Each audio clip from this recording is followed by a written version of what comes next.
101.3 FM and Unity TV this lovely Thursday morning, and it's good to have you already. Beatrice Adamoiji is my name, and I remain your anchor on this program, Unity Train, your number one social, political, social, economic activity program on TV and, of course, on radio as it is. And so this morning, let's see how we will push it on, but we cannot do this without you. Before I introduce the very man whom I have on the studio this morning, why don't we talk about what is possible as we coexist? What is that thing? Peace is very possible, and so let's do our best to continue to sustain the relative peace being enjoyed in Plateau State, Nigeria, and by extension in the whole of Africa. And thank you so much for staying tuned. This morning, Mr. Shuaibu Duru, an in-house analyst and political scientist, is in the studio. He is going to say a very, very big good mornings to all of you.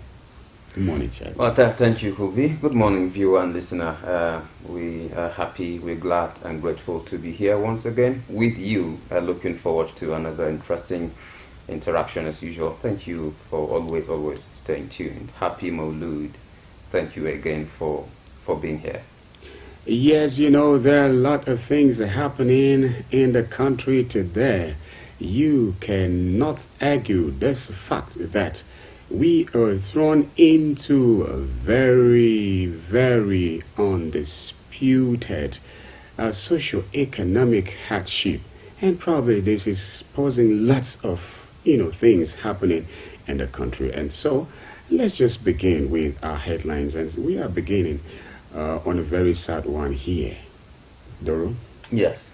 This one says, it's very sad because this is one story we wouldn't want to have its prevalence in Nigeria. Yes. Yeah, so it says how a mother killed our father in his sleep. Wow. Related to her son. Very, very tragic indeed. Yes. Very tragic. And first of all, let's say that that's highly condemnable. Yes. Highly condemnable, number one. Number two, we do hope that the culprit will eventually be fished out and subjected to the appropriate disciplinary measure. This is the issue. Of course, this particular incident, according to report, actually happened in Ondo State, somewhere in Ondo State, right? And the story was narrated by the 12-year-old son of the victim. That is the elderly person who actually was killed, by his wife. That is the mother of this 12-year-old boy. Yeah. The boy's name is Ibikun Solomon, 12 years old. And then, of course, the victim's name, that is the boy's father, is Felix Solomon. And then the culprit's name, that is his wife who killed him, her name is Tayo Lolu. This is the issue. And of course, according to the boy's narrative, according to the boy's story, his father and his mother had actually been having issues. They had been having recurrent arguments almost on daily basis. And anytime an argument ensued between between his father and his mother, the woman would always threaten to kill the man. This is the issue. And of course, family members from both sides, that is from both the husband and wife's sides, actually had intervened severally, but all to no avail. This is the issue. So yesterday, while his father, yesterday or the day before, I can't remember precisely, so again another argument ensued between his father and his mother, Tayo Lelu, or what is her name? Tayo Lolu, that is the woman's name. So another usual argument actually ensued between them, and then somehow neighbors were able to intervene, and then the issue was actually quelled. And then after the argument, the man, actually decided to sleep, on one of the chairs, in the parlor. unknown to him, the wife was already nurturing, a certain ulterior motive. This is the issue. And so according to the boy, while his father was asleep on one of the chairs, in the sitting room, the woman went into the kitchen, picked, a pestle, right?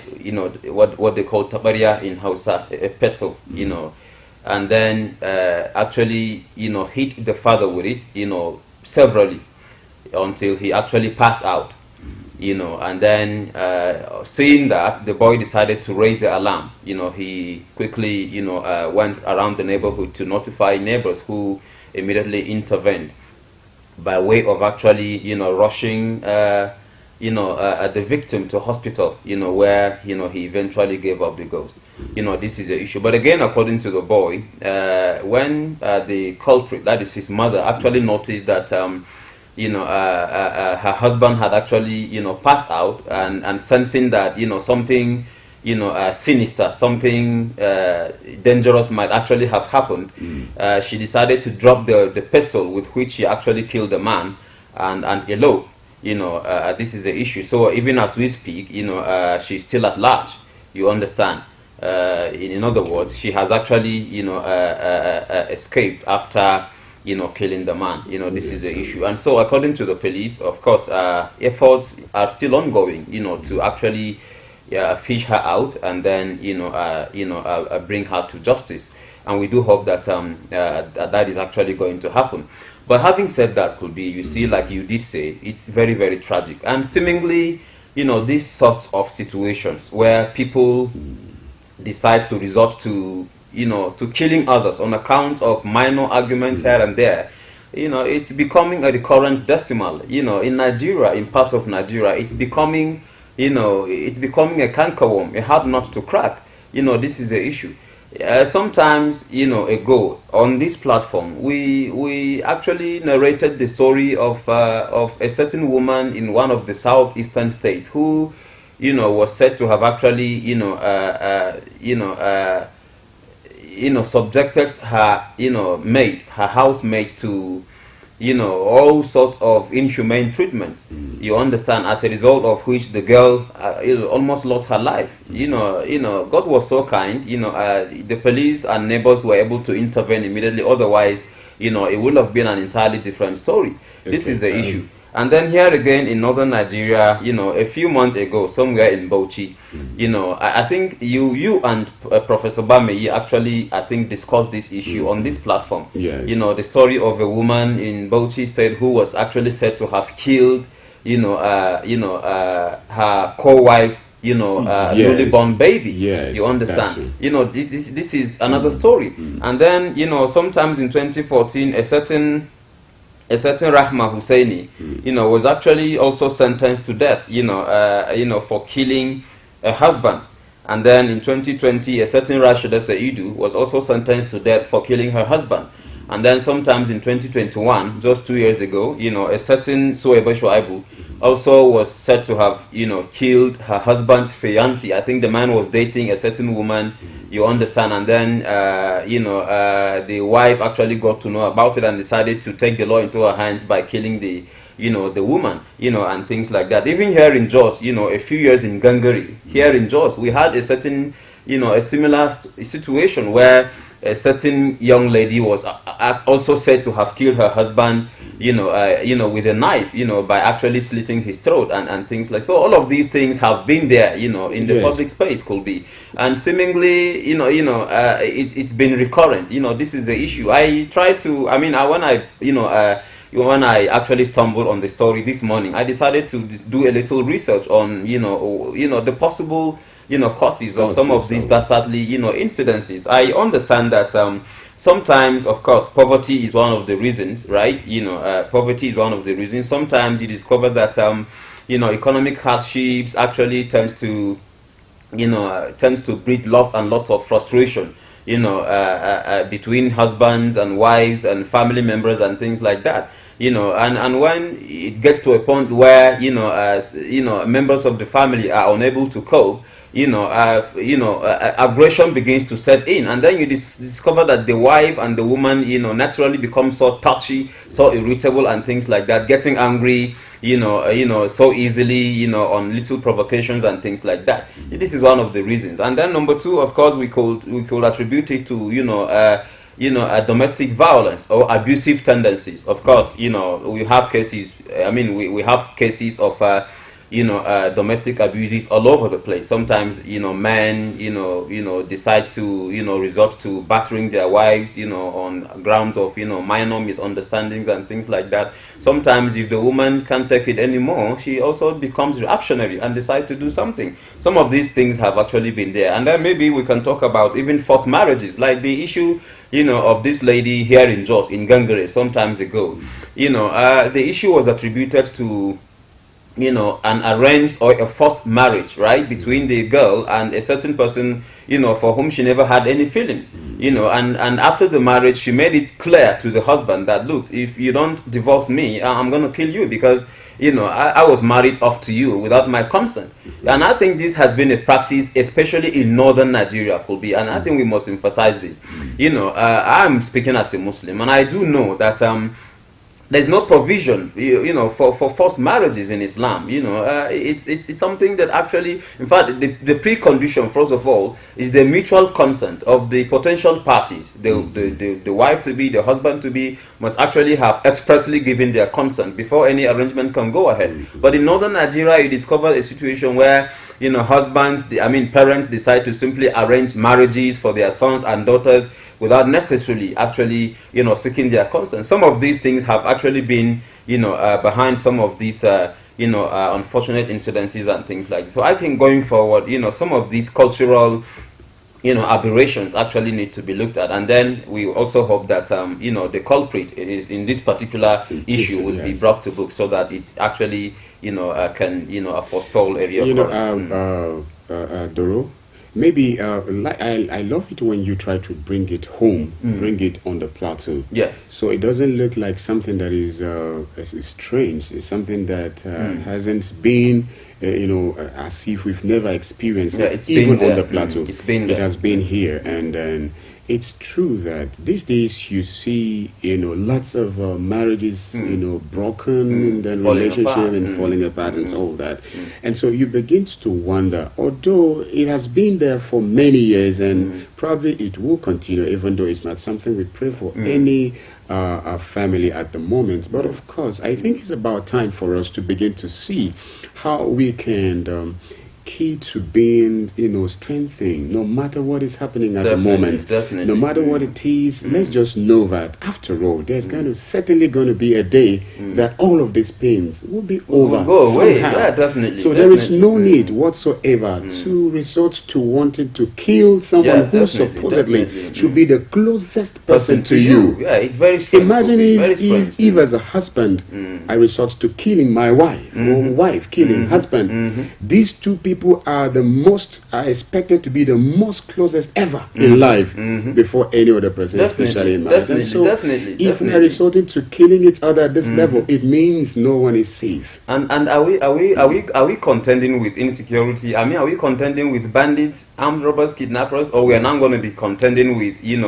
murderers, husbands and wives? We tell the story of a certain man here, because it's not only wives killing their husbands. The reverse has also been the case, badly. And again, children also going against their parents. Some of parents against children. Parents against children. That's what we're living. These things are there. Sometimes ago here in Angonu, we told the story on this platform of a certain drunk husband, who decided to descend on his wife, and eventually took her life. It was late, when neighbors, decided to intervene, and things like that. So these things have actually been there, and like you rightly said, Kulbi, I do understand that poverty can be psychologically damaging. It can be psychologically very unsettling, and therefore take a toll, on familial relationships and things like that. But like you said, there will always come a time, when some of these things will be over. Like they always say, tough times don't last, but tough people do.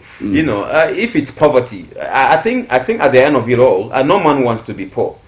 Isn't it? Yes. Nobody ever chooses to be poor. If we had any right to consent before we were made, I always say this could be, if God had probably consulted you and I before we were made, probably we wouldn't even have chosen to be Nigerians. We may not even have chosen to be Africans. We might have chosen to be something else, right? Yes. We might have chosen to be black. We probably even wouldn't have chosen to be black. We might have chosen to be Indians or Americans or Arabians or something like that. But that definitely not because they are superior. No, it's not because they are superior. But that's why our own choice. That's why I'm being a hypothetical. Americans too, or the Arabs and Indians too, might also not have chosen to be Arabs or Americans or Indians and things like that. This is the issue. The rich man, whose life you admire, whose lifestyle you envy, whose wife you wish you were like, never chose to be rich. Oh, even though, everybody will naturally choose to be rich and things like that. But at the end of it all, God decides what comes and goes. It's not in anybody's hands to actually make anyone rich or poor. So, if the family is struggling economically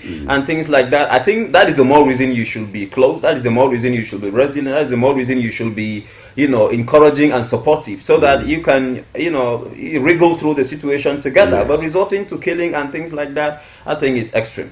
Yes, of course. And so it gladdens my heart this morning that you have established, that God's choice to have me being a Nigerian is not to put me at a disadvantage. It's not. In fact, it is because I have something to contribute to develop the country. And that is why I am. And so I must just look into my strength. Definitely. And then put it to play. And when I look at my dark skin, every morning, you're so proud of it. I laugh and smile and say, oh, alhamdulillah. Yes, you love it. I love it, yeah. So, but what happens to the values of a family system? And so, if these things are happening for, with families, it simply tells you what the society looks like. It's a reflection of what the society is. But we will not take too much time on that. And so, let's just go to this one.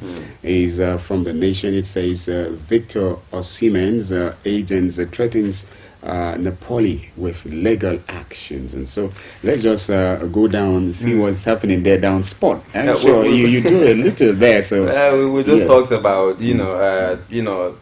dark skin, white skin, not really whatever, sporting activities actually.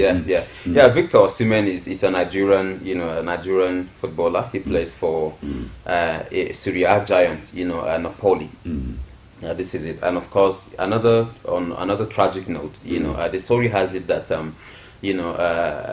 the young man has been subjected to racist abuses, since he missed a decisive penalty in Napoli's match against Bologna, last week Sunday. In fact, the first thing that happened after the match was that his team, Napoli, which he actually plays for, actually posted, a certain video on the team's, official, the team's official, media handle, TikTok specifically, in which they actually mocked the player. This is the issue. And then, when Victor Osimhen stumbled on the content, the first thing he decided to do was to actually delete any Napoli-related, content on his Instagram page, and all of that. This is the issue. And so his agent, Roberto Calenda, after learning about the, entire incident, also, pleaded with Osimhen to calm down, as legal options or avenues will actually be explored to ensure that justice, is served, and things like that. This is the issue. I think that as Nigerians could be, as Africans, as global citizens, I think we condemn that in the strongest of terms, because it just should not be. Like I just pointed out, a while ago, nobody ever chooses to be what they are. We don't choose our skin colors. We don't choose our, religious, identities. We don't choose, our height. We don't choose to be short or tall or slim or plump and things like that. Nobody chooses to be what they are. I think it is strictly a divine decision. This is the issue. And so, to subject, human beings, fellow human beings to racist abuses on account of missing a penalty, I think is actually out of place. It's a bit extreme. In fact, it's very extreme, not a bit extreme. It's very, very extreme. This is the issue. I'm talking about Victor Osimhen. Victor Osimhen, I think, I don't think it's possible to write the history of Napoli, without mentioning Victor Osimhen. This is the issue. Since 1990, Napoli was not able to win the Serie A title until just a few months ago. The last Serie A season.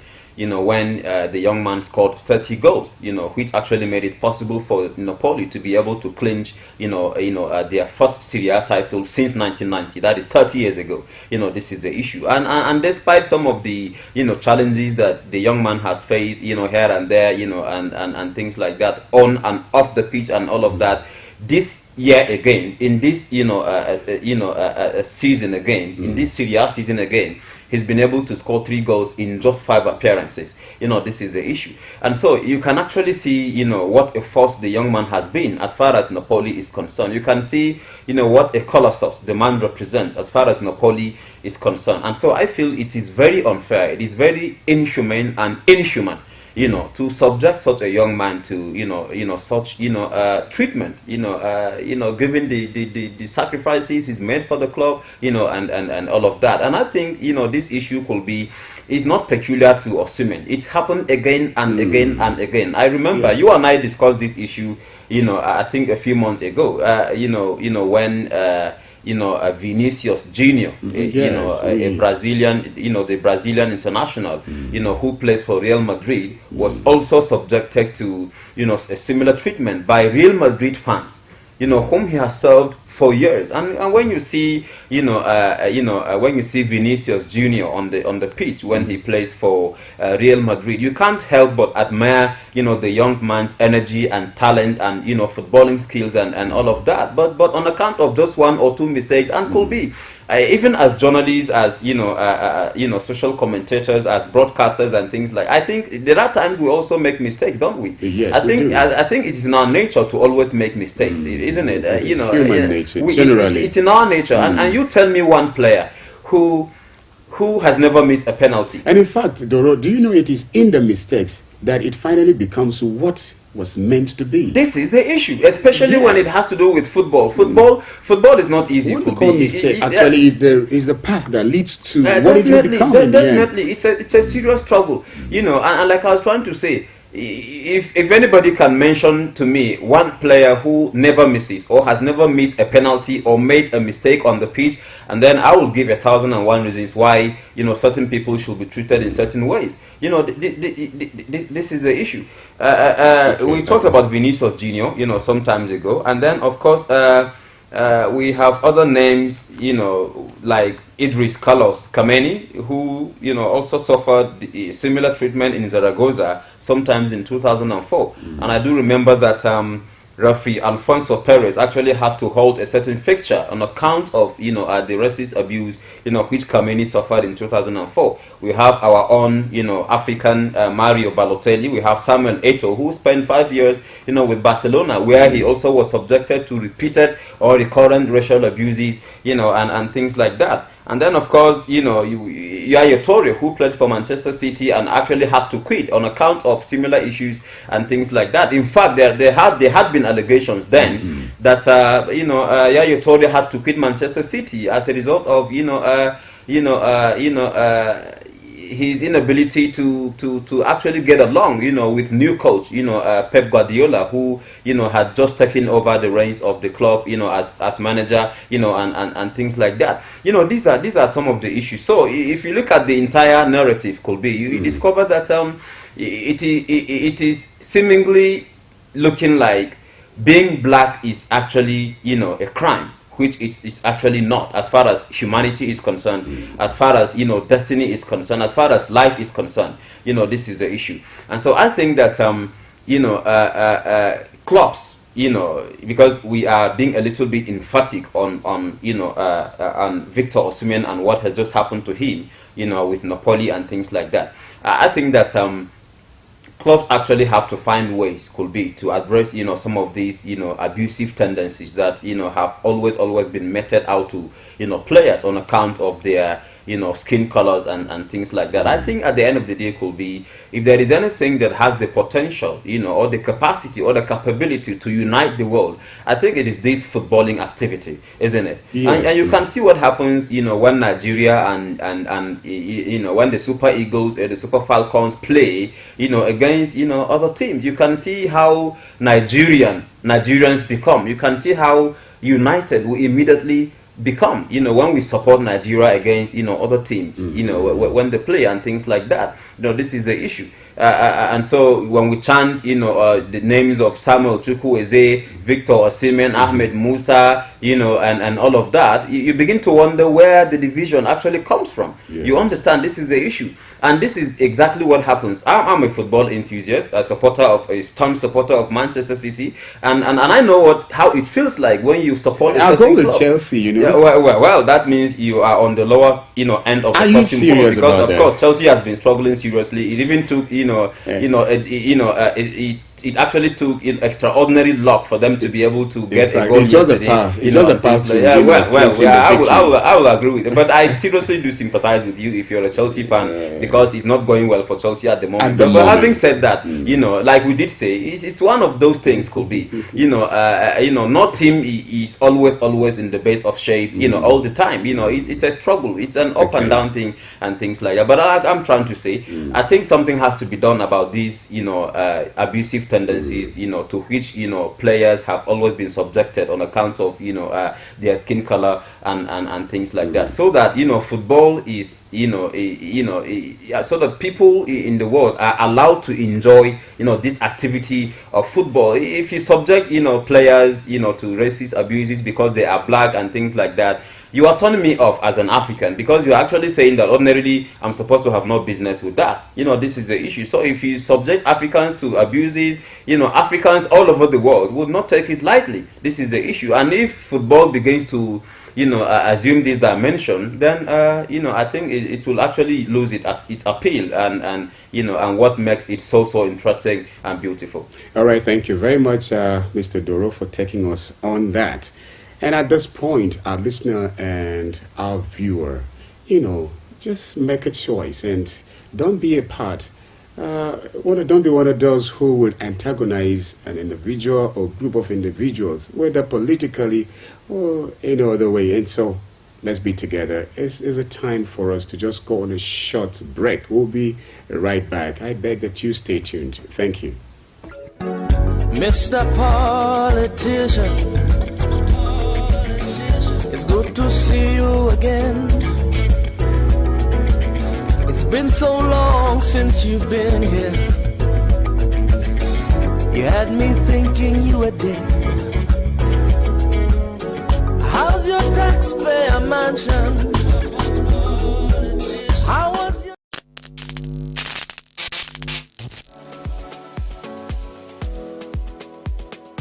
Are you bored and need some company?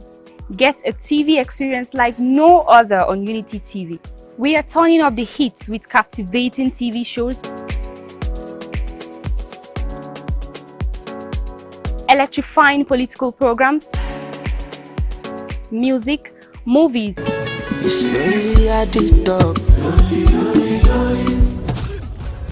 and lots more that will leave you craving. I'm sure you want to know more. Tune in to Unity TV today and let the excitement take over.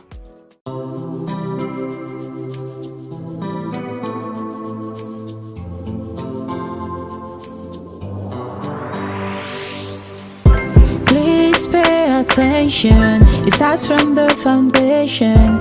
Everybody needs somebody. You turn a blind eye and care nothing less. Say it's just business, all about the money. You are so unbothered as long as they pay. Say it's just business, all about the money. You know they're on a fast lane, but you've got business to run. So you look away the other way. It concerns you. It a kill law, it a kill dreams. It a land people for jail. War against drug abuse.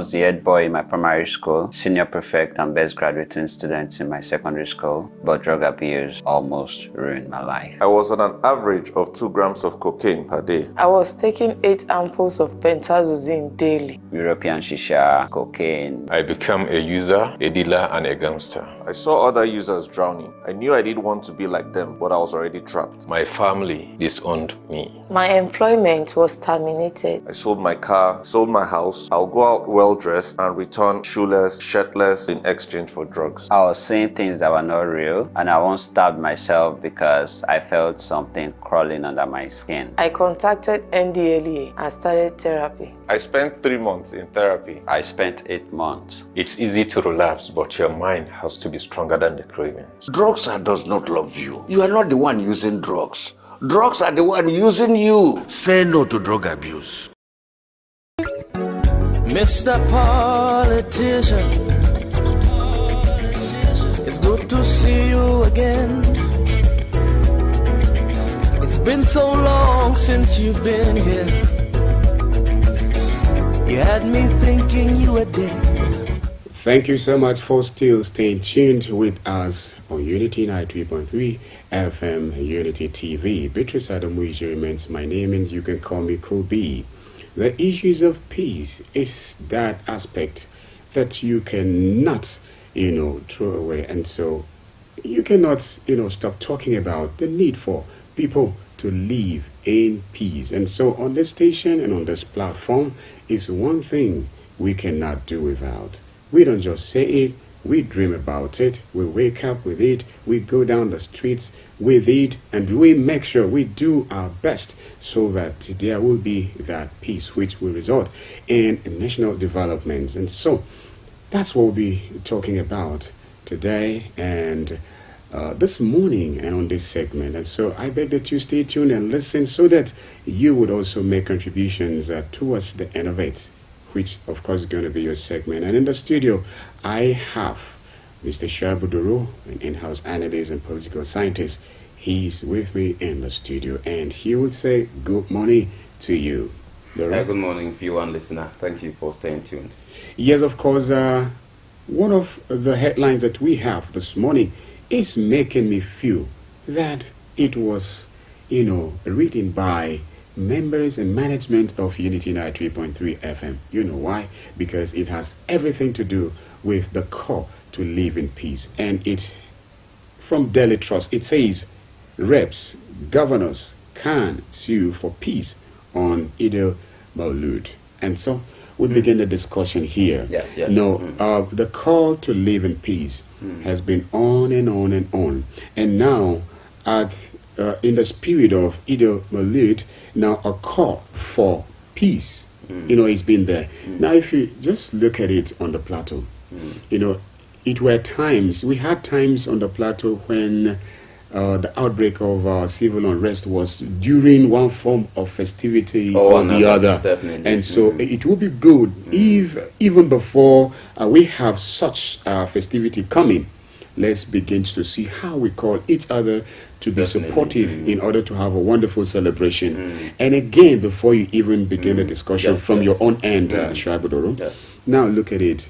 How does it feel that I'm celebrating Christmas and I'm in the church, and then you have all the security people that are Muslims, well strategized at strategic places, just making sure. Give cover. Yes. So how does it feel? It feels beautiful. Kobe. So nothing can be sweeter than that. Nothing can be sweeter than that. I mean, talking about protecting each other during festivities and things like that. I think. Yesterday I stumbled on a certain video where actually it was posted on TikTok by a certain military personnel. The man apparently is a Christian. And what I saw in the video was a situation where his colleague with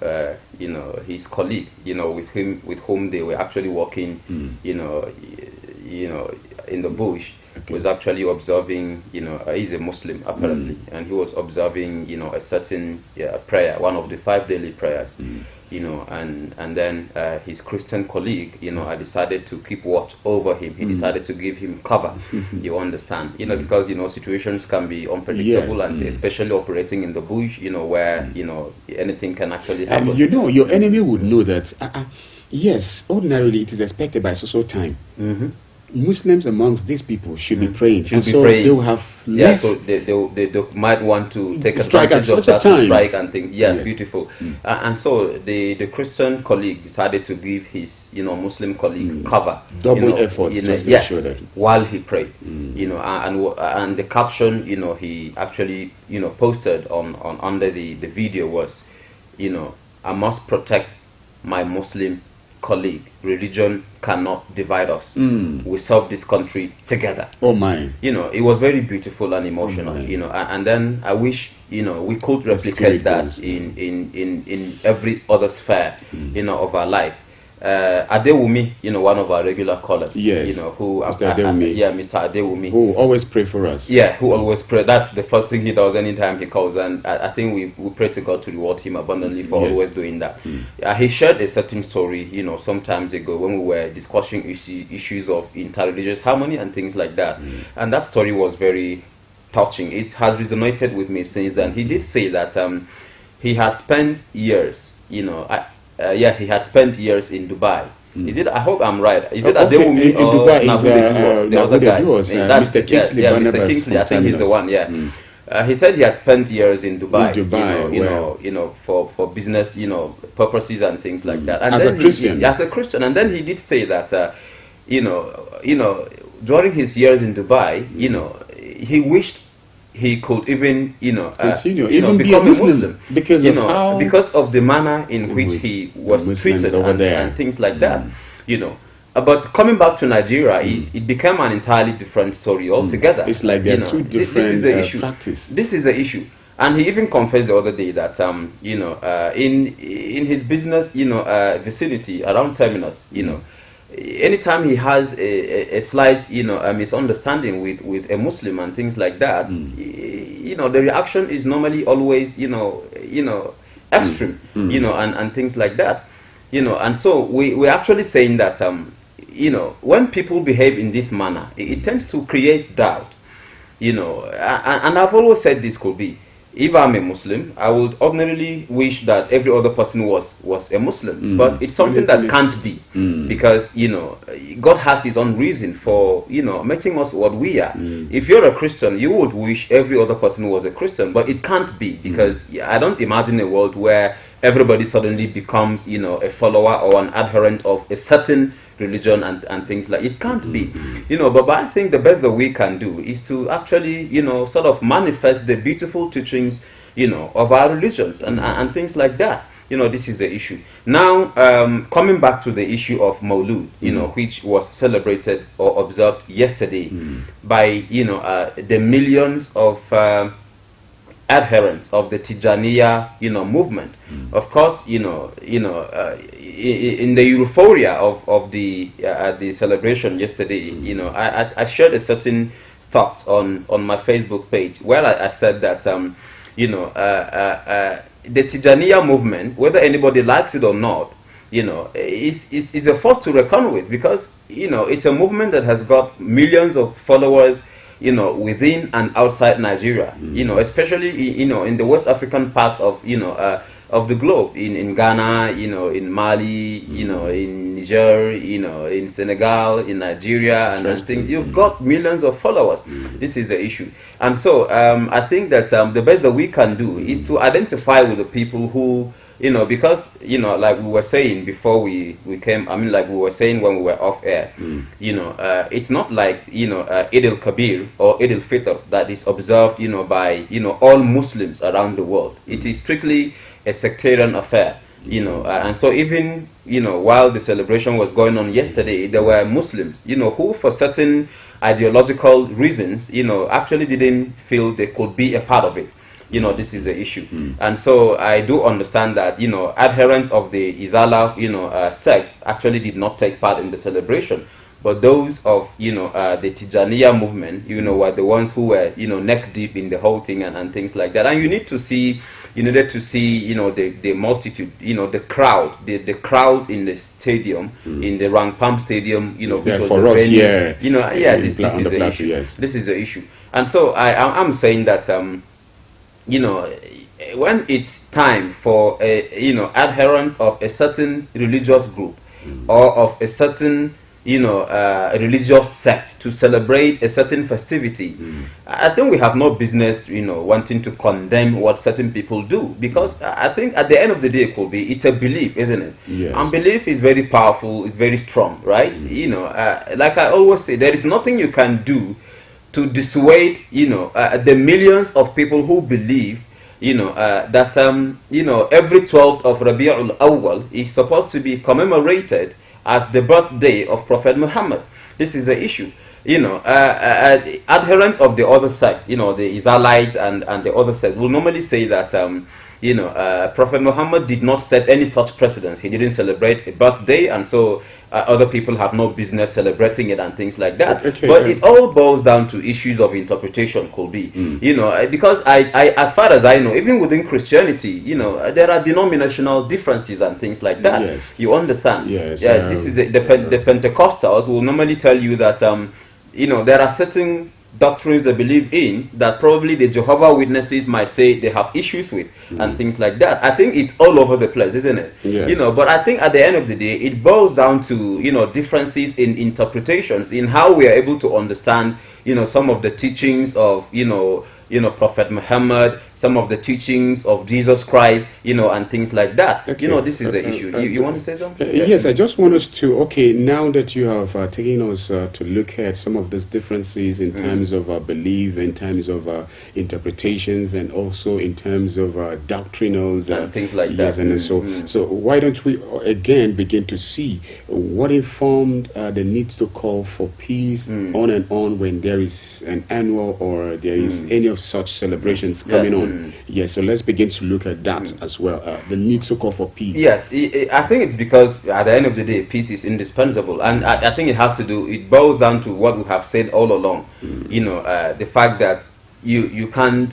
People will always be what they have chosen to be, and I think it's a free world, isn't it? People are entitled to their choices and decisions, and all of that. If somebody has decided to be a free thinker, it's nobody's business. If anybody has decided to be a Hindu, or a Confucianist, or a Judaist, or a Buddhist, or a Jew, or a Christian, or a Muslim, or whatever, it's nobody's business. It is the person's business, isn't it? At the end of the day, I think it's between us and God. This is the issue.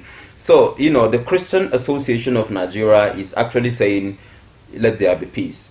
Governors of the 36 states of the Federation are also saying, let there be peace. The House of Representatives is actually saying, let there be peace. And Unity FM, we here are also saying, let there be peace. This is and I'm happy that, the Christian Association of Nigeria is also suing for peace on this occasion. Because at the end of the day, I think, Nigeria is a secular state, isn't it? Nigeria is actually a secular state where people should be free to practice, their beliefs. People should be free to manifest their beliefs. People should be free to, choose whatever, they want to choose, whether, politically, religiously, and all of that. This is the issue. And like I was trying to point out earlier, I've always had this particular concern, anytime it comes to occasions like this, like you also said earlier, there was always apprehension, there was always fear, there was always skepticism and things like that.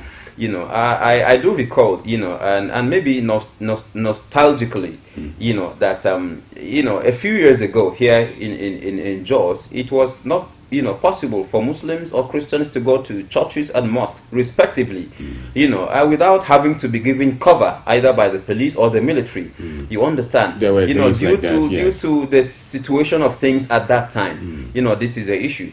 But I think since 2010 till date, I think we can actually say that the reverse has been the case. There's been a paradigm shift as far as this situation is concerned. I think we can say confidently now that Muslims can go to the mosques and pray, without fear of, intimidation, or victimization and all of that. Christians can go to churches and pray without fear of intimidation, harassment, and all of that.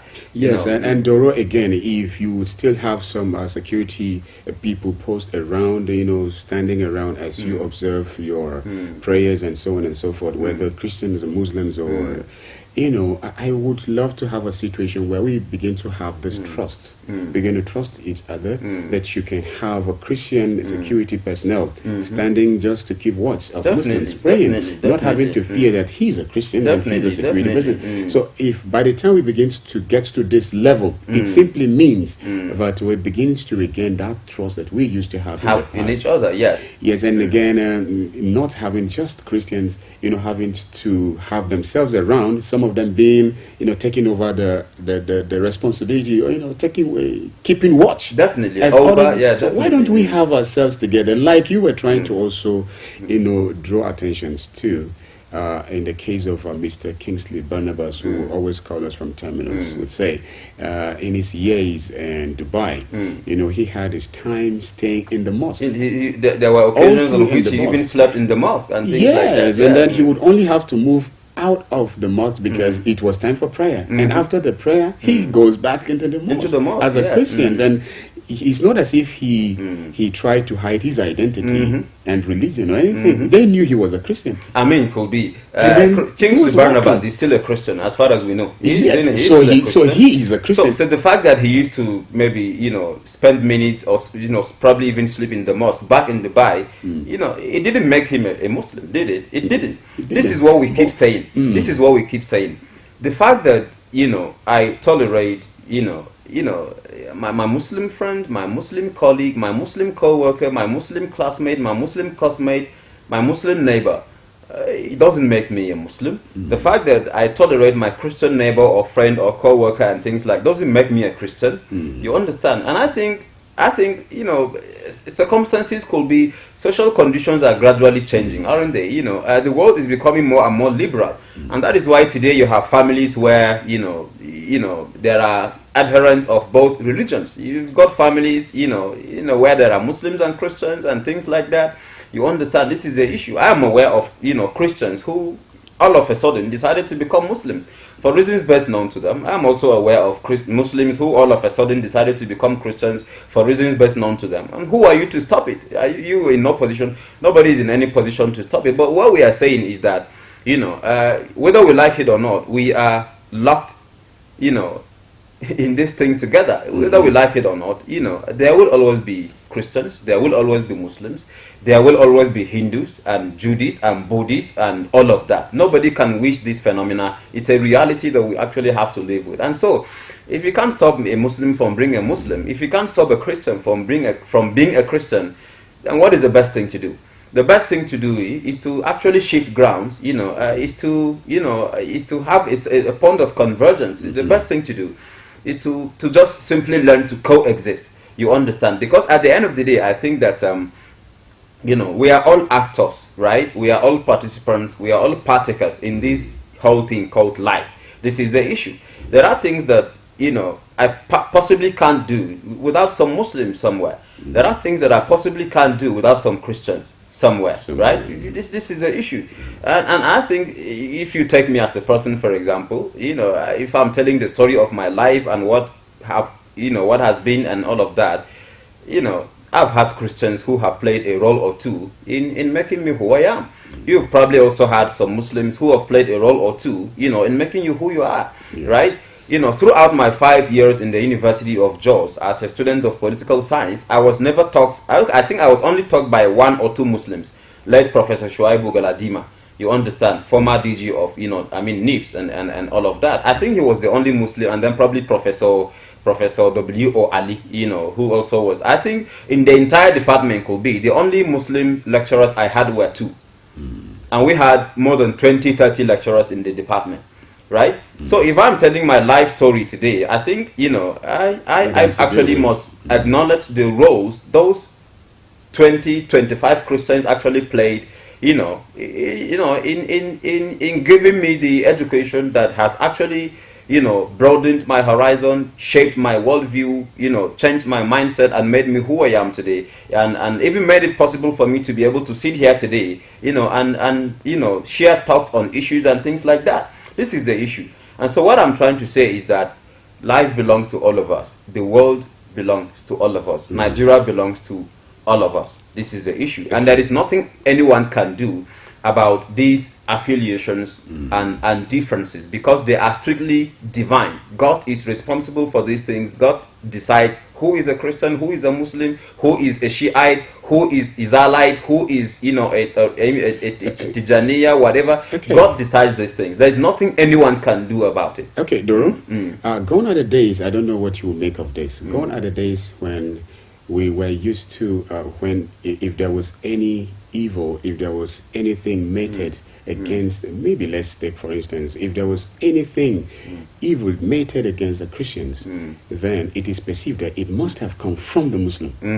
If there was any evil mated against any Muslim, it is then perceived it must be a Christians, and so on, and you have it. And so don't you think it's about time for us to see criminals as criminals, not associating them with any religion at all? Because in this part of the world, as a country, all sort of criminal tendencies are being colorated by religion. And so even criminals themselves will want to temper with religious practices and some, occasions and festivities and things like that, so as to have themselves cover, because they will not even be suspected in the first place, because the people will already think, since this is done to us as Christians, then it must be a Muslim person who would have done this. Now, I think it's about time for us to begin to see that if there's anything done to anyone, then we must chase after criminals, not Muslims or Christians. Christians. Beautiful. I think that's a beautiful one, Kobe. And I think ethnic or religious profiling is something we need to work on. It's something we need to do away with, if we really want to be able to coexist peacefully, as human beings, as a community of people, and civilized ones, at that. And I always say this, Kobe, like you rightly pointed out, sometimes we try to give ethnic or religious colorations to certain criminal tendencies, which actually is not supposed to be. This is the issue. I don't think there is any, religious or ethnic group that actually has a monopoly, of criminality. Nobody does. There can be criminals across board. There are Muslim criminals, there are Christian criminals, and things like that. So let criminals be criminals. Let terrorists be terrorists, and not necessarily Muslims or Christians. I do know, and I think we must say this, Kobe. The persistence of terrorism, especially in northern parts of the country, has changed the perception of many, many Christians, or let's say has affected or influenced the perception of many, many Christians about, Islam, right? Except probably the few who have been able to, try to, be broad-minded enough to be able to actually judge the religion, as an independent system of faith without any prejudice, preconceptions, and things like that. So if there is a Christian elsewhere that feels that there probably is something terrorist, or there probably is something, aggressive about this thing called Islam, sometimes you don't blame the person, because there are Muslims somewhere that have done certain things or have behaved in certain ways that actually give that particular person a certain impression about who Muslims really are supposed to be, or how Muslims really are supposed to behave. This is true. And then on the flip side, there are Muslims who also perceive Christians in certain ways. And sometimes you don't blame the Muslims for seeing or viewing those Christians, in such a manner, probably because there must be something. There must be something a certain Christian has done somewhere that is giving this particular Muslim a certain impression about this particular, faith, Christian, and things like that. But at the end of the day, could be like I'm trying to say, we don't do stereotypes, right? We don't actually, assess, a religious system on the basis of how one or two persons actually behave. This is the issue. This is the issue. So the fact that there there are bad Muslims doesn't actually mean that Islam itself is bad. And the fact that there are bad Christians doesn't necessarily mean that Christianity itself is bad. I think this is the issue. Now let's talk about the terrorist tendencies in northern Nigeria. A lot of times, and truly so, people would say that most of the people who have been behind some of these dastardly terrorist activities here and there are actually Muslims, and of course 80 or 90% of them are Muslims, right? And but again, a situation where some of these terrorist groups will call themselves, associating, themselves with and then there's a reason. You did say something interesting earlier. Sometimes Muslims will want to attribute certain demeanors to Islam for certain reasons. Christians will want to attribute what they do to Christianity for certain reasons.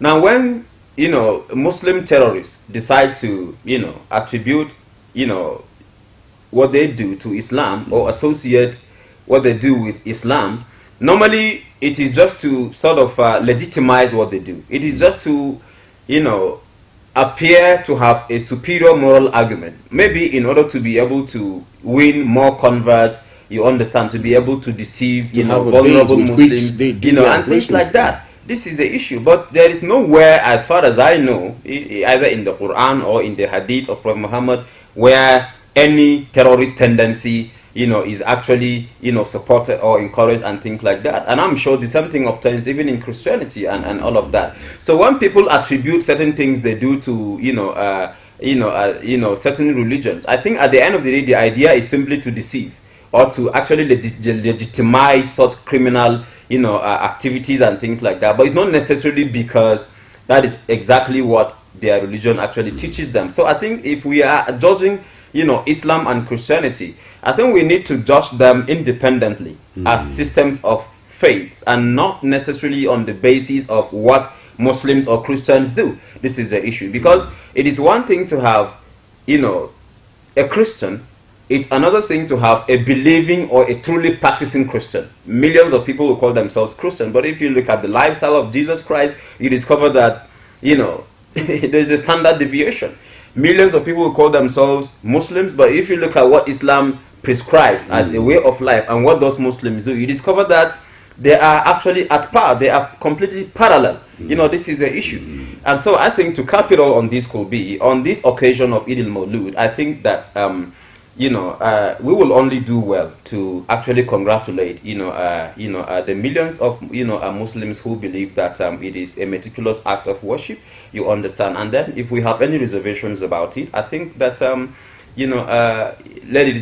let's just leave it at that. We understand. Let's just leave it at that, because whether we like it or not, people will always be what they are. People will always believe in what they believe in, depending on their sources of information, their sources of knowledge, their sources of jurisprudence, and all of that. And it's not going to be possible to just wake up one morning and then have a situation where there are no more Muslims, there are no more Christians, there are no more Tariqas, there are no more Israelites and things like that. Thank you very much, Doro.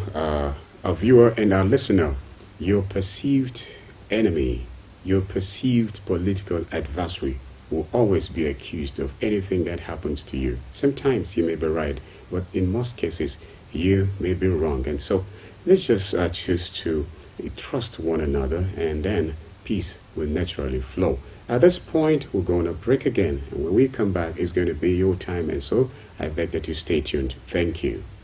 Mr. Politician, it's good to see you again. It's been so long since you've been here. You had me thinking you were dead. How's your taxpayer mansion? How was your...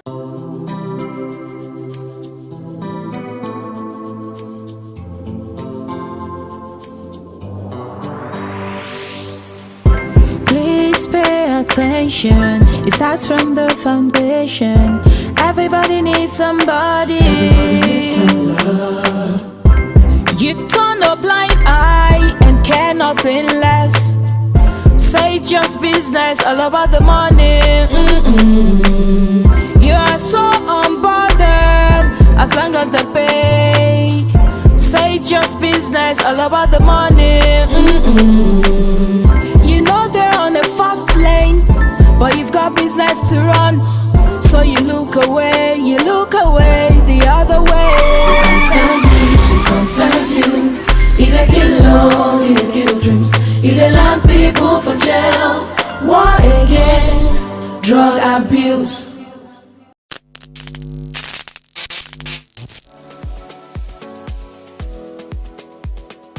Are you bored and need some company? Get a TV experience like no other on Unity TV. We are turning up the hits with captivating TV shows, electrifying political programs, music, movies,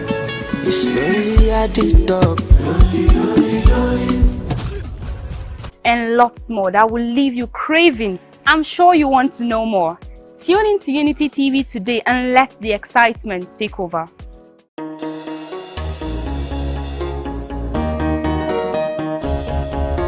Unity TV.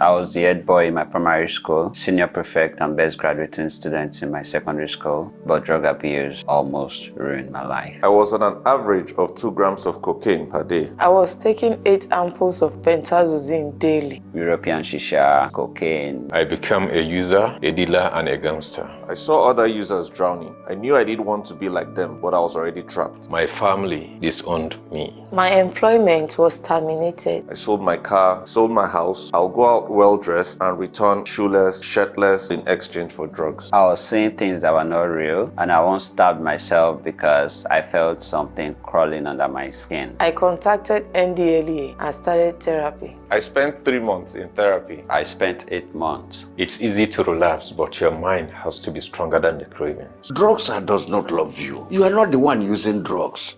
Drugs are the one using you. Say no to drug abuse. Mr. Politician, it's good to see you again. It's been so long since you've been here. You had me thinking you were dead.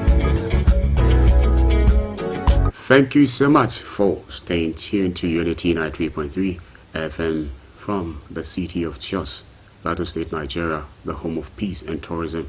We are reaching you live today, being Thursday, the 28th of September 2023. Petrus Adamoyeji remains my name, the anchor of this program, Unity Train. And in the studio this morning, I've been with Mr. Shabu Odoro, an in-house analyst and a political scientist. And this very time is your own time to begin a call, and let's have what you have in mind. Of course, the 63rd Independence Day is by the corner. What do you expect will be, contained in the speech of Mr. President? Is it going to be any different from the ones we have heard for all these years? Well, we have been talking anyway on the need to sustain peaceful coexistence, because there has been a call to continue to live in peace during Maulud, which was observed yesterday.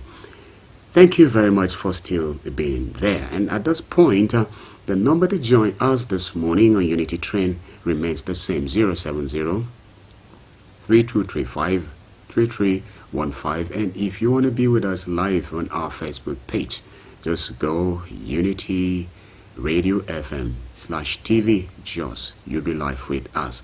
And thank you so much for being there. Doro? Yes. Yes, let's begin to see how possible it is for us to, I would have loved we look at, let's begin to see, what do you expect the 63rd Independence Day is by the corner? Yeah, it's around the corner. Yes, right? yes. And we will be talking about it. Probably we'll be getting an expert to share thoughts on yes, of course. I think we have a caller already, so let's hear what you have. Hello, good morning. Thank you very much.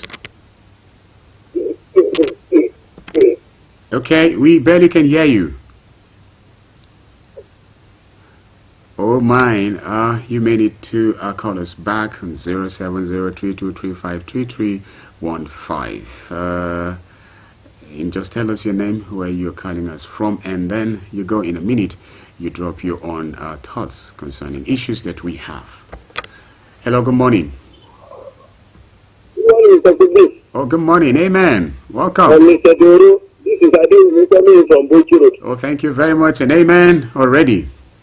Thank you. God will continue to bless you. Amen. Amen. Amen. I wish every Muslim brother a happy Eid Maulid celebration. Amen. Yes. So those people and everybody is happy on the platform. God continue to bless everybody in Nigeria and Jesus. Amen. Amen. You see, my major thing is on this. Yes. Okay. In this nation, Yes. we need peace. Mm. And back then, the peace has been in existence. Mm. You see, on the platform, whenever I go through Adebayo, Yes. and I see that church and the mosque live together, Yes. you see, that's where we are supposed to learn that it just signifies peace on the platform. Mm. You see, back then, when we go, when they are celebrating Salah, we go out together. Yes. If it's Christmas, we celebrate together. Mm. We go, I think I cannot count the number of festivals I've attended as a Christian. Mm. And I cannot even remember how many numbers of my friends that are outside that have told me to remember in churches. Yes. You see, it's because of peace that we're living that way. Yes. So it's right time that we need to see the need. Okay. Because you see what Mr. Barnum used to say. Mm. You say who they do it. We are the ones doing ourselves. So Okay. we have allowed the love, honestly, Yes. we have allowed the love to go down. Mm. We no longer love one another the way we used to do. Mm. So back then, you don't even care whether this is a Christian or a Muslim on the platform. Mm. I say in a compound where there is Hausa, Igbo, and Hausa, Wenshanu. In fact, we live peacefully. I used to go to Wenshanu, go and do follow for cattle hearing and all that. I learned a lot of things. I can speak Hausa, you see. So let's just keep good on this. Yes. Let's build on the peace. Thank you very much. And I pray God will continue to give us peace. Thank you and God bless you. Amen. Thank you very much for calling, Mr. Dewumi, and amen and amen. Okay, when he said, who did that to us? This was the same thing the general manager, GMDB, said. When I asked him about satellite market, why is it that some people cannot go to satellite market? He said, who did that to us? We did it to ourselves. Yeah, definitely. So, hello, good morning. Hello, good morning. Good morning. Okay, it's good to have you. This is Yakubu Sale from Yetazariano. Yakubu Sale, it's good to have you. Do you have a minute, please? Hello?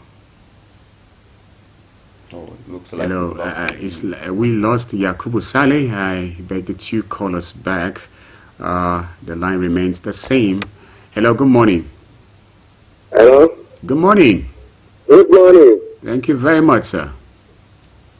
And I'm Mr. Abdullah Danzaki.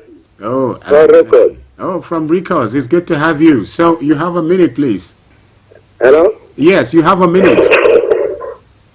Happy Maulid Same to all people in the world, both Muslim and Christian. Thank you. You people, you are wising our friends. Yes. So may God help you people. Amen. Because you are increasing a population and wising our friends. Oh, my. This thing what you are doing is very important. Thank you. So you're supposed to catch up. You remember a time when I'm in secondary school. Yes. The way how they wrote his explanation, I stay with Christian and Muslim and pagan too. We are sitting together, eat and do everything. Because God have already gathering us. We have one father and one mother, Hawa and Adam. So please, we're supposed to gathering ourselves and increasing our country. May God help you people and give Saluna Conde life and prosperity. Amen. Thank you. Yes, praying for the entire management and ownership of these various stations. And this one is coming from Garba Nahali Kamba Kebbi. He said, good morning. I am watching you from Kamba Kebbi. Oh my, thank you so much. It's good to have you already. Hello, good morning. Good morning, Mr. Oh, thank you very much. It's good to have you. Yakubu Sale, I'm back. Oh, it's good to have you back, Mr. Yakubu Sale. Honestly speaking, it's only God that bless it. Amen. Thank you. Because this program is very, very educative and informative. Thank you very much, sir. So, for the issue of being together between Muslim, Christian, and pagan, it is must. We must be together because God decided to when He was creating us, He did not advise anybody. So, and He wanted to be so, and it should be such. And if it's any particular religion that exists, let me tell you, there's going to be problems between them. Still. Why are you having conflict between you and your wife?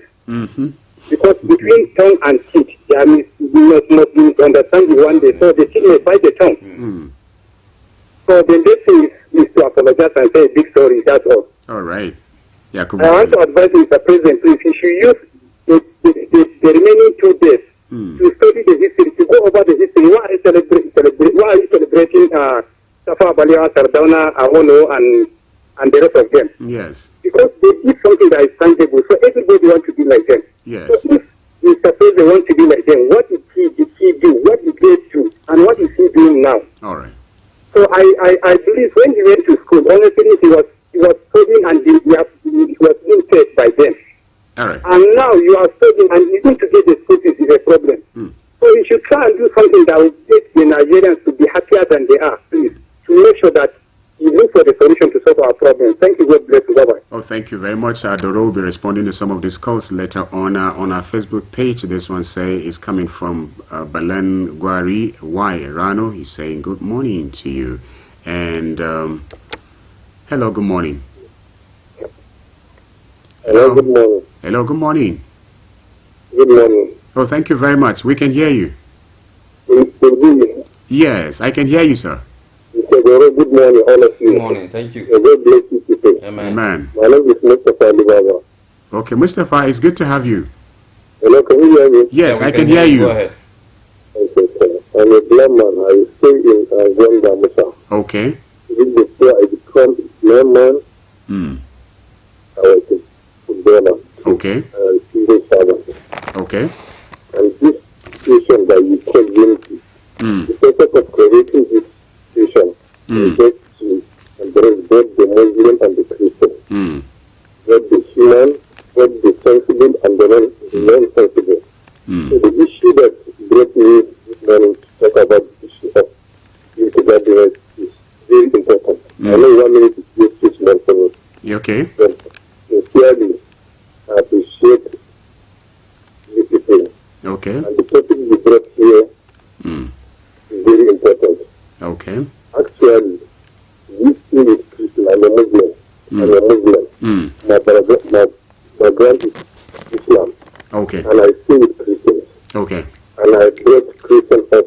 There are some that I used to contacting when I was in the when I was a student. All right. And presently they are Air Force. Some of them are in army. So the issue of you calling somebody a Christian or Muslim, calling Christian or disregarding issue of Christian from the Muslims or Christian Muslim from the Christian side is something that she can bring. Okay. And all the books that we use to pray both the Quran and the Bible. Yes. It promotes Shaitan. So it is Shaitan that is created in between these two people or these two religions. So if we can come back and talk about what the thing that if the Christian can come and follow the teachings of Jesus, there's nothing that will bring them down. I think the Muslim can fully follow the teaching of Prophet Muhammad's instruction. I don't think that we should fight each other. So I believe that we should just pray that and ignore what Shaitan is trying to disregard us. Thank you. May Allah bless you. Thank you. Thank you very much. This one from our Facebook page is Ismail Isa saying good morning, Kubi and Mr. Doro and the guest in the house. Doro still remain our guest this morning. So we always appreciate you doing excellently well. Honestly, the essence of being alive and healthy is to live in peace. We have nothing to compare with peace. Peace is paramount. Peace is life. Happy, peaceful, and successful Eid al-Maulud celebration. Thank you. Ismail Isa, thank you for sending that. Hello, good morning.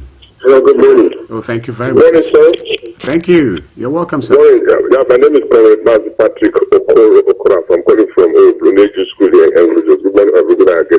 Thank God today is Thursday. Yes. See, when Jesus Christ, before he ascended, having said, God may they all be one. May they be one. There was no discrimination, whether tribe, whether religion, whether you are tall or short, whether you are rich or poor. He said, may they be one. That is what everybody in this country should be doing. God may they be one. Whether you are Igbo, Yoruba, Hausa, Fulani, whether you are Christian or Muslim or atheist, whether you worship anything, that is your own faith. That is the only solution. If we all can abide with that spirit, Lord, may they be one. I beg you. Whether you are from East or West or not, when there is a vacancy anywhere, no matter the tribe, no matter the religion, you get that job. Based on merit. But today, what do we see? Nationalism, tribalism, religion to your tree. I wish all our Muslim brothers and sisters successful and a successful Ramadan, and that I don't forget this continuation of the celebration, because I was telling my friend Abdul, I said, well, this one is look like Christmas of the Christians. All right. All of us started laughing. That's the grand first. My name from and when you said when you just said it again, I was also already laughing, and so thank you very much. Hello, good morning. Hello, good morning. Oh, thank you very much. Good morning. Thank you very much. Yeah, my name is Fina. I'm calling you from Lasisi. From Lasisi, the man from Lasisi is good to have you. Definitely, the way these people that like this other terrorists, we already Christian brothers that have already understood that these people, they are not representing Islam. Yeah. They are not representing the Muslims. So I thank God for that. It seems that almost all understand what their mission. Their mission is just for us to disintegrate the people, the world between the Christian and Muslims. So I hope our Muslim scholar will continue to clear all of these things that is going on, so that people will continue to understand that. I also thank the people that are showing this thing to Muslim brother for this Eid al-Maulud that we are celebrating today. We thank God that we may God continue to make us united, both the Christian and Muslim. Thank you so much. Thank you very much, the man from Lasisi. He appreciates the fact that Christians are beginning to understand that those terrorists are not in any way representing Islam or Muslim Ummah. Hello, good morning. Well, I think we lost that. You may need to call us back if you must. This one is from Mutalaya Hayama Ignacio. Good morning, Kulbi and Mr. Shaibu Doro. Thanks for the good work. We always appreciate your good work you are doing. Please keep it up. May Allah protect our country and make life easier for us. Happy Maulud to all my Muslims, brothers and sisters. Stay in peace. Peace is priceless. From Mutala Yahya Maigia. Hello, good morning. Hello, I think we lost that too. Well, let me just read this one. Our Facebook page is saying, Rabiu Usman say good morning, Uncle B and the guest in the house. My mentor, Mr. Doro, I am very excited this morning, honestly speaking. This is an interesting topic of discussions which almost affects all of us as human beings. We are all from Adam and Eve. Happy Maulud celebration around the globe. And again, still on our Facebook page, this one is coming from Sani Ibrahim Dila Cisco. He say, may Allah bless you people watching you live from Jingri. Oh, it's good to have you, and it's good to know that you're watching us live from Jingri. Thank you. I think at this point, Doro, if you don't mind, you just need to pick either one or two, and then we'll let you respond to this. Hello, good morning. Hello, good morning. Oh, mine. I want to believe there's no well, whatever it is, we'll get over it. So why don't you just respond to some of these? Yeah, well, I think we are all on the same page, you know. But you see, my problem could be it's not just, you know, sitting to discuss the issues. We already know what the problem is, right? We already know what to do to, you know, to address this issue of bigotry and all of that. We all know what to do, right? But the problem, I think, is lack of sincerity of purpose. A lot of times, you know, it's very easy to sit down and, you know, deliberate on the issues, talk about the problems and possible solutions. But I think at the end of the day, you know, I am more interested in what we do than what we say, right? You know, if you say, yeah, we need to live in peace because we need each other and things like that, and then, you know, behind the scenes, you are actually, you know, you're promoting derogatory, you know, theories about adherents of another religion and things like that. I think, you know, you're doing a disservice to the entire discourse, you know, and things like that. And so I think what we have lacked, you know, is actually lack of, you know, sincerity. I mean, we've lacked over time, I think, is sincerity of purpose. We need to be seen to be, you know, walking the talk, right? You know, if we say we are good Muslims, that should manifest in, you know, our actions. If we are good Christians, it should manifest in our actions and things like that. And somebody said something very interesting, which is that, you know, he is glad that, you know, Muslims, I mean, non-Muslims have now come to the realization that some of the people who, you know, perpetrate, you know, certain terrorist activities are not necessarily representing Islam. And I think that is true, right? Because if at all there were actually, you know, ambassadors or representatives of Islam, of course, we shouldn't also see them killing Muslims and things like that. But these are people who literally walk into a mosque, you know, open fire on everybody, and then turn around and say, you know, they are. I think there's something hypocritical about it.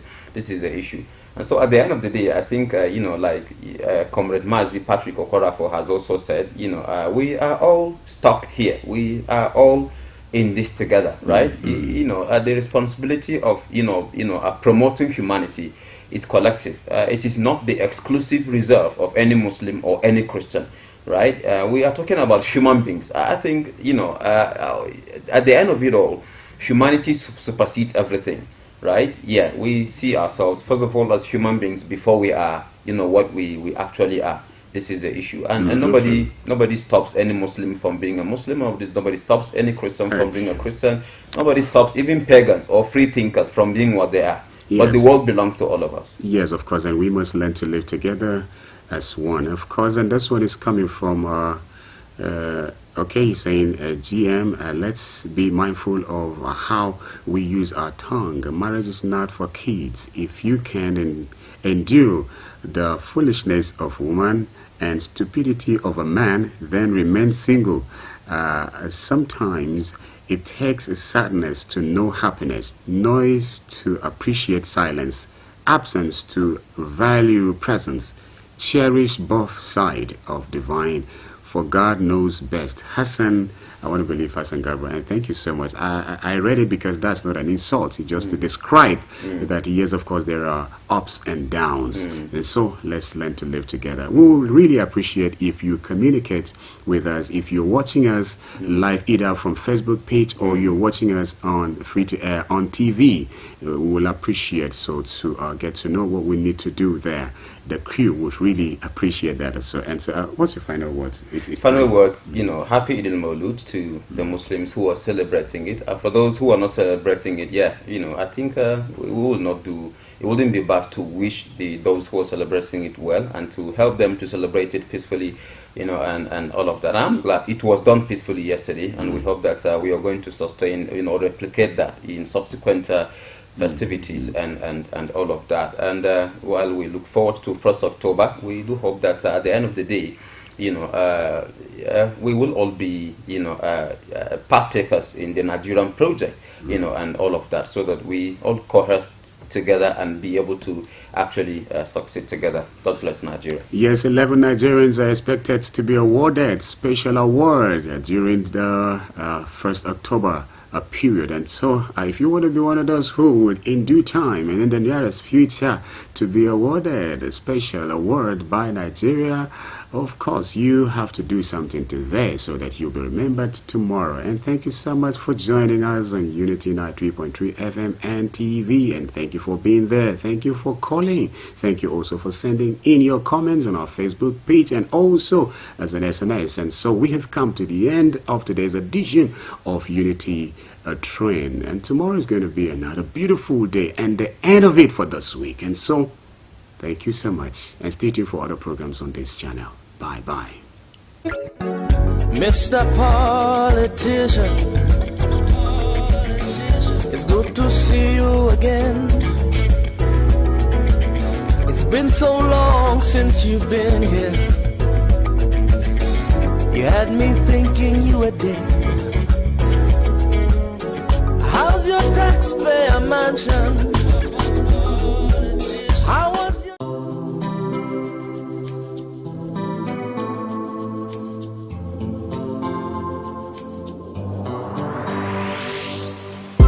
Please pay attention. It starts from the foundation. Everybody needs somebody. Everybody needs some love. You turn a blind